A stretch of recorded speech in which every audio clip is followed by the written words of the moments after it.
ஆன்மீக நண்பர்கள் அனைவருக்கும் அன்பு கலந்த வணக்கங்கள். இன்றைக்கு நாங்கள் ஆன்மீகம் சம்பந்தமான பதிவில் சிவன் இல்லாத தனி நந்தி கோயில் 7 அடி உயர பிரம்மாண்டத்தை பற்றி பார்க்கலாமா வாங்க. பொதுவாக சிவன் கோயில்களில் மட்டும்தான் நந்தி தேவரை பார்த்துருப்போம். ஆனால் சிவபெருமான் இல்லாமல் நந்தி மட்டுமே தனியாக வீற்றிருக்கக்கூடிய ஒரு அதிசயத்தலம் நம்மளுடைய திருச்சியில் இருப்பது உங்களுக்கு தெரியுமாங்க. திருச்சி மலைக்கோட்டை தாயுமான சுவாமி கோயில் தெப்பக்குளத்தின் அருகில் அமைந்திருக்கிறது. இந்த அருள்மிகு நந்தீஸ்வரர் திருக்கோயில் தான் சோழர் காலத்தில் கட்டப்பட்ட இந்த உப கோயிலில் பல வியக்க வைக்கக்கூடிய சிறப்புகள் இருக்கிறதாம். என்னன்னு சொல்லி பார்த்தீங்கன்னா, இங்கே சிவன் சந்நிதி இல்லை அப்படின்னு சொன்னாலும் நந்தீஸ்வரருக்கு மட்டுமே பிரதோஷ விழா மிக சிறப்பாக கொண்டாடப்படுகிறதாம்.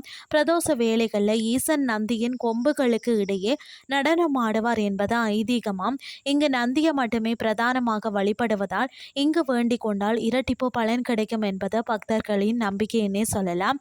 இங்குள்ள நந்தி சிலை பார்த்தீங்கன்னா சாதாரணமானது அல்லங்க.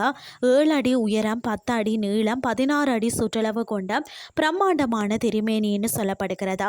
300 ஆண்டுகள் பழமையான கல் கொடிமரம், அதாவது நந்திக்கு பின்புறம் பார்த்தீங்கன்னு சொன்னால் 40 அடி உயரமுள்ள ஒரு பிரம்மாண்டமான கல் கொடிமரம் கம்பீரமாக நிற்கிறது. இதன் உச்சியிலேயும் ஒரு சிறிய நந்தி செதுக்கப்பட்டுள்ளது. பிரதோஷ நாளில் இந்த கொடிமரத்திற்கு விசேஷ பூஜைகள் நடக்குமாம். அது மட்டும் இல்லாமல் பார்த்தீங்கன்னா இந்த கொடிமரத்தின் அடியில் மேற்கு பார்த்த நிலையில் செவ்வந்தி விநாயகரும் அருகில் வீர ஆஞ்சநேயரும் அமர்ந்து அருள் பாலிக்கிறார்களா. தொழில் வளர்ச்சி, கல்வியில் மேம்பட்டு மற்றது நினைத்த காரியம் கைகூடணும்னு சொன்னால் திருச்சி நந்தீஸ்வரரை பிரதோஷ நாளில் தரிசிப்பது மிகவும் விசேஷம். இந்த வாரம் திருச்சி பக்கம் போனீங்கன்னு சொன்னால் இந்த அதிசய நந்தீஸ்வரரை தரிசிக்க மறக்காதீங்க.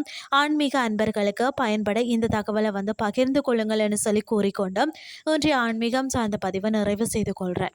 இதே மாதிரி மற்றொரு ஆன்மீகம் சார்ந்த பதிவோடு உங்களை சந்திக்கிறேன். நன்றி.